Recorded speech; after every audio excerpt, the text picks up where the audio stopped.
ನಮಸ್ಕಾರ ಸರ್ ನಮಸ್ಕಾರ. ಇದು ಇವರು ಮದನ್ ಕುಮಾರ್ ಅಂತೇಳಿ ತೋಟದವರು. ಇವ್ರಿಗೆ ನಾವು ಒಂದು 5 ದಿನ ಹಿಂದೆ ಬಂದು ಡೆಮೋ ಮಾಡಿಸ್ಬಿಟ್ಟು ಹೋಗಿದ್ವಿ. ಇವ್ರದ್ದು ಈಗ ಡೆಮೋ ಮಾಡ್ಸೋಕ್ಕೆ ಮುಂಚೆ ಇವರಲ್ಲಿ ಕಾಯಿ ಉದುರುತ್ತೆ ಮತ್ತು ಫ್ಲವರ್ ಸಂಖ್ಯೆ ಕಮ್ಮಿ ಆಗಿದೆ ಅಂತ ಹೇಳಿದ್ರು. ಈಗ ನಾವು ಡೆಮೋ ಪುಷ್ಟಿ ಪ್ರೂವ್ ಅಂತೇಳಿ ಡೆಮೋ ಕೊಟ್ಟಿದ್ವಿ. ಈ ಡೆಮೋ ಕೊಟ್ಟ ಮೇಲೆ ಇಲ್ಲಿ ಫ್ಲವರ್ ಸಂಖ್ಯೆ ಹೇಗಿದೆ ಅಂತ ನೀವೇ ನೋಡ್ಬೋದು. ಈ ಫ್ಲವರ್ ತೋರಿಸಿ, ಫ್ಲವರ್ ಸಂಖ್ಯೆ ಮತ್ತು ಕಾಯಿ ಸೈನಿಂಗ್ ಆಗಿರ್ಬೋದು ಮತ್ತು ಕಲರ್ ನೋಡಿ, ಇದೆಲ್ಲ ಡೆಮೋ ಮಾಡಿಸಿದ್ಮೇಲೆ ಬರ್ತಾ ಇರುವಂಥದ್ದು ನೀವೇ ನೋಡ್ಬೋದು. ಈಗ ಎಷ್ಟು ಚೆನ್ನಾಗಿದೆ, ಗ್ರೀನಿಶ್ ಆಗಿದೆ ಅಂತೇಳಿ. ಇದು 5 ಸಾಲಕ್ಕೆ ಡೆಮೋ ಮಾಡಿಸಿದ್ದೆ.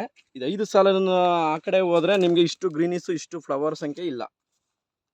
ಮದನ್ ಕುಮಾರ್ ಅಂತೇಳಿ ಕುರಟ್ಟಿ ಗ್ರಾಮ, ಪಾಂಡುಪುರ ತಾಲೂಕು. ಇವರು ಕೊಟ್ಟೋಗಿದ್ದೆ. ಪಾಪ ಇವರು ಕಾರಣಾಂತರದಿಂದ ಇವತ್ತು ಅವರು ನಮ್ಮ ಕೈಗೆ ಸಿಕ್ಕಲಿಲ್ಲ, ಅವರೆಲ್ಲೋ ಹೊರಗಡೆ ಇದ್ದಾರೆ. ಆದರೂ ನಾನು ಬಂದು ಇನ್ನೊಂದು ಸಲ ಇವ್ರನ್ನ ಮೀಟ್ ಮಾಡ್ತೀನಿ. ನೀವು ನೋಡ್ಬೋದು ಈ ತೋಟ ಹೇಗಿದೆ ಅಂತೇಳಿ.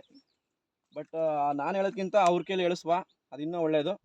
ಇದು ನನ್ನ ಖುಷಿಗೋಸ್ಕರ ನಾನು ತಗೊಂಡೆ. ಅವ್ರು ಬಂದಮೇಲೆ ನಾನು ಇನ್ನೊಂದು ಸಲ ವೀಡಿಯೋ ಮಾಡ್ಕೊಡ್ತೀನಿ. ಎಲ್ಲ ರೈತರಿಗೂ ನಮಸ್ಕಾರ.